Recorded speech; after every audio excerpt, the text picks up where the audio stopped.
Hey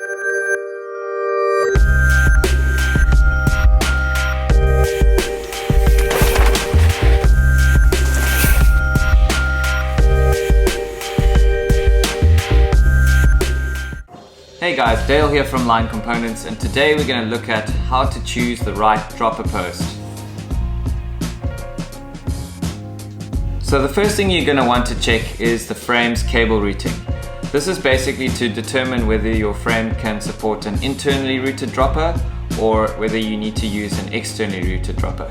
The way you can do this is to go onto the manufacturer's website and check whether they actually list whether the frame is internally compatible for a dropper post. If not, you can physically check the frame and see if there are any available ports on either the C-tube or down tube, for example, which will allow you to route the cable internally.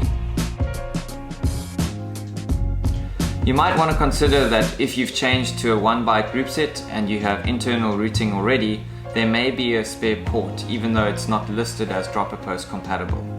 So the next thing you're going to want to consider is your seat post diameter. This information is also usually available on the manufacturer's website. If it isn't, you can use a vernier caliper to physically measure the seat post.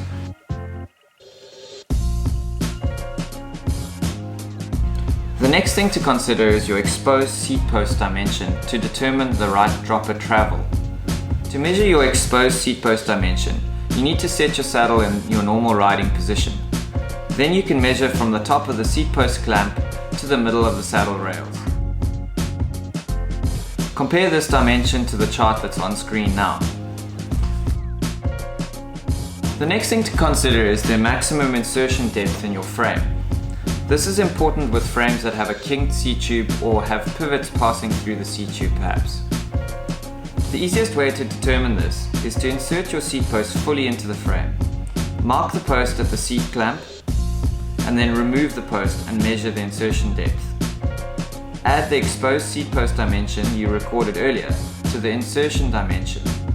This dimension must exceed the total length of the dropper post listed on our website.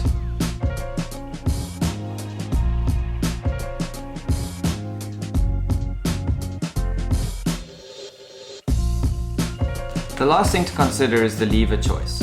We offer two types of levers, the underbar lever and the overbar lever. The underbar lever is best suited to 1x group sets where there's nothing underneath the left-hand side of your handlebars.